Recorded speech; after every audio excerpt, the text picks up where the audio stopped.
ராமாயணம் பல யுகங்களை தாண்டி பல வருடங்களை தாண்டி இன்றளவும் மக்களால படிக்கப்படுற கேட்கப்படுற ஒரு புராதனமான இதிகாசம்னு பார்த்தீங்கன்னா ஒரு கதை, ஒரு காதல் காவியம்னு சொல்லலாம். அதுதான் ராமாயணம். இந்த ராமாயணம்ங்கிறது எல்லாராலையுமே கனெக்ட் பண்ணப்படுது. நீங்க எத்தனை தடவை அந்த கதையை படிச்சாலுமே ஒவ்வொரு தடவையும் நீங்க படிக்கும்போது கண்டிப்பா அது உங்களுக்கு புதுசாவே தெரியும். அந்த அளவுக்கு ஒரு அழகான ஒரு படைப்பு தான் வால்மீகி கொடுத்திருக்கிற ராமாயணம். ராமரை இன்றளவும் நம்ம கடவுளா பாவிக்கிறோம். அவரோட நின்ற இடம், நடந்த இடம், அவர் சென்ற இடத்தை இன்ன வரைக்கும் நம்ம புனித தலமா போற்றிக்கிட்டு இருக்கோம். ஸோ அவரை பத்தின ஒரு ஒரு அழகான ஒரு படைப்பு தான் இந்த ராமாயணம். இந்த ராமாயணத்துல எல்லா கதாபாத்திரமுமே மிகவும் வியப்புக்குரியது. ஒவ்வொரு கதாபாத்திரமும் அதுல ரொம்ப முக்கியமா பார்க்கப்பட வேண்டியது லக்ஷ்மணனோட கதாபாத்திரம். லக்ஷ்மணன் ராமனுடைய ஒரு பாதுகாப்பு கவசம். அவர் ஆதிசேஷனுடைய மறு அவதாரம். 14 வருடங்கள் தன்னுடைய அண்ணனுக்காக வனவாசத்தை ஏற்றுக்கொண்டு காட்டுக்கு சென்றவர். அதே மாதிரி தன்னுடைய மனைவி ஊர்மிளைய பிரிஞ்சு 14 வருடங்கள் அவர் தனித்திருந்திருக்காரு. அதே மாதிரி தன்னுடைய அண்ணனுக்கும் அண்ணிக்கும் காட்டுல ஒரு பாதுகாப்பு கவசமா இரவு முழுக்க விழிச்சு ஒரு பாதுகாப்பு கொடுத்திருக்காரு. அவர் மிக ஒரு ஒரு சக்தி வாய்ந்த ஒரு ஒரு அன்புமிக்க ஒரு சகோதரன், ராமருடைய சகோதரன். இப்ப இந்த லக்ஷ்மணன் ஒரு ராம ராவண யுத்தத்துல சத்தியம் அப்படிங்கிற ஒரு ஆயுதத்தை பயன்படுத்துறாரு ஒரு அரக்கனுக்கு எதிரா. அது என்னங்க சத்தியம் என்னும் ஆயுதம் அப்படின்னு அது ஏதாவது ஒரு அம்பு இருக்கா, இல்ல அது ஏதாவது ஒரு வாளா, இல்ல அது ஏதாவது ஒரு கருவியா அப்படிங்கிறது உங்களுக்கு இங்க சந்தேகம் வரலாம். அவர் என்ன அப்படி பயன்படுத்தினாரு, அது என்ன சத்தியம் என்னும் ஆயுதம், அது எல்லா அசுரனை அழிச்சது அப்படிங்கறதான் இந்த காணொளியில நீங்க தெரிஞ்சுக்க போறீங்க. நீங்க கேட்டுக்கிட்டு இருக்கிறது ஸ்மால் வண்டர்ஸ். இந்த சேனலை நீங்க ஃபர்ஸ்ட் டைம் பாக்குறீங்கன்னா சப்ஸ்கிரைப் பண்ணி வச்சுக்கோங்க. கதை பிடிச்சிருந்துச்சுன்னா கண்டிப்பா லைக் பண்ணுங்க. வாங்க இப்ப டைரக்டா நம்ம ஸ்டோரிக்குள்ள போகலாம். ராவண யுத்தம் இரவு பகலா இப்ப நடந்துகிட்டு இருக்கு. போர் தன்னுடைய இறுதி கட்டத்தை நெருங்கிக்கிட்டு இருக்கு. ராவணனோட கடைசி நம்பிக்கை அவனோட பையன் இந்திரஜித். இந்த இந்திரஜித் மிகவும் பலசாலி, ஒரு சிறந்த போர் வீரன். அவன் சிவன் பக்தர். அவன் நிறைய தவம் செஞ்சு நல்ல சிறப்பு வரங்களை பெற்றவர். அவர் போல நிறைய மாயாஜாலங்கள் செய்து போர் புரியக்கூடிய வல்லமை பெற்றவர். அப்படி இந்திரஜித் அவர் நிறைய போர்களை வெற்றி கொண்டிருக்காரு. அவரோட இறுதி கட்டத்துல பாத்தீங்கன்னா அவர் தான் ராமனையும் லக்ஷ்மணனையும் நாக பாசத்தால கட்டி போட்டவர். அவர் தான் ராவணனுக்கு லக்ஷ்மணனும் ராமனும் மானிட பிறவிகள் கிடையாது, அவங்க தெய்வ அம்சம் கொண்டவங்க அப்படிங்கிறத தன்னுடைய தந்தைக்கு எடுத்து சொல்லியிருக்காரு. ஆனாலும் கடைசி வரைக்கும் தன் தந்தையின் பக்கம் நின்று அவருக்காக போர் செய்து தான் மாண்டு விடுவேன் அப்படிங்கிறதுல ரொம்பவே உறுதியா இருந்திருக்காரு.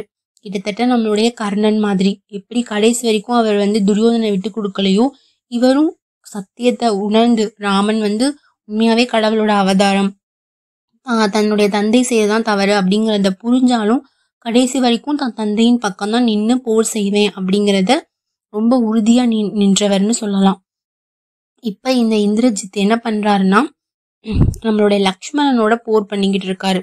ஓகே, அப்ப என்ன ஆகுதுன்னா லக்ஷ்மணன் நிறைய தெய்வீக அஸ்திரங்களை பயன்படுத்துறாரு. அதாவது நாராயணாஸ்திரம், பிரம்மாஸ்திரம்னு சொல்லலாம். அதே மாதிரி வருண அஸ்திரம், அக்னி அஸ்திரம், இந்த மாதிரி நிறைய அஸ்திரங்களை யூஸ் பண்றாரு. அவரும் மிகப்பெரிய வீரன்றனால இந்திரஜித் எல்லா அஸ்திரங்களையுமே தவிடு பொடியாக்கிறாரு. இப்ப லக்ஷ்மணனுக்கு எப்படி இந்த அசுரனை அழிக்கிறதுனே தெரியல.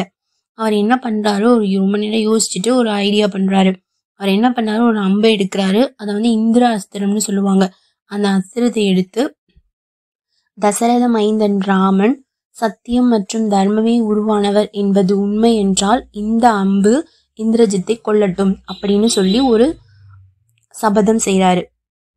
இப்ப இத கேக்குற இந்திரஜித்துக்கு என்ன பண்றதுனே தெரியல.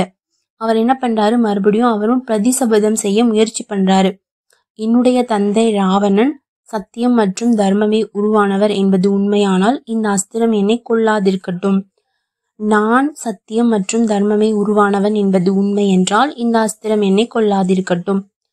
தசரத மைந்தன் ராமன் சத்தியம் மற்றும் தர்மமே உருவானவன் என்பது பொய் என்றால் இந்த அஸ்திரம் என்னை கொல்லாமல் இருக்கட்டும் அப்படின்னு நிறைய பிரதிசபதங்கள் செய்யறாரு. ஆனா இது எதுவுமே உண்மை இல்லை அப்படின்னு அவருடைய மனசாட்சியை அவருக்கு அந்த கடைசி கட்டத்துல உணர்த்துது.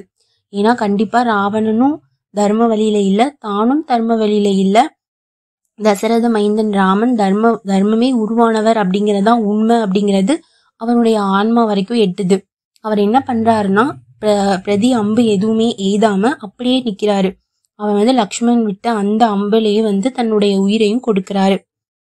இப்படித்தான் லக்ஷ்மணன் சத்தியம் அப்படிங்கிற ஒரு ஆயுதத்தை வச்சு இந்திரஜித்தை அழிக்கிறாரு. எவ்வளோ தெய்வீக அஸ்திரத்தாலையும் ஒரு அசுரனை அழிக்க முடியல. ஆனா இந்த சத்தியம் தர்மம் அப்படிங்கிற ஒரு ஆயுதம் அவரை அழிச்சிருக்கு. சத்தியம் தர்மம் அப்படிங்கிறது ஒரு மிகப்பெரிய ஒரு ஆயுதம் அப்படின்னு இதுல இருந்து நம்ம சொல்றாங்க. இப்ப நீங்க சத்தியத்தின் வழியில இருக்கீங்க, நம்ம நிறைய கஷ்டப்படுறோம் அப்படின்னு நம்ம நினைச்சாலும் கடைசியா வெற்றி உங்களுக்கு தான் கிடைக்கும். எந்த மந்திரத்தாலையும் தந்திரத்தாலையும் அஸ்திரத்தாலையும் சத்தியம் அப்படிங்கிற ஒரு ஆயுதத்தை வெல்லவே முடியாது. நீங்க எந்த அளவுக்கு உண்மையா இருக்கீங்களோ அந்த அளவுக்கு உங்களுக்கு வெற்றி கிடைச்சுக்கிட்டே இருக்கும் அப்படிங்கறது தான் இந்த ஒரு சின்ன கதையில இருந்து நம்ம தெரிஞ்சுக்கிறோம். சத்தியம் அப்படிங்கிறது எப்படி சொல்றாங்கன்னா ஒரு விளக்கு மாதிரி. அந்த விளக்கு எப்படி தானும் எரிஞ்சு தன்னோட சுத்தி எல்லாத்துக்குமே ஒரு வெளிச்சம் கொடுக்குமோ அதே மாதிரி நீங்க சத்தியத்தின் வழியில நிக்கிறீங்க, நான் நேர்மையாவே வாழ்க்கை வாழ்றேன்னா நீங்களும் சந்தோஷமா இருப்பீங்க.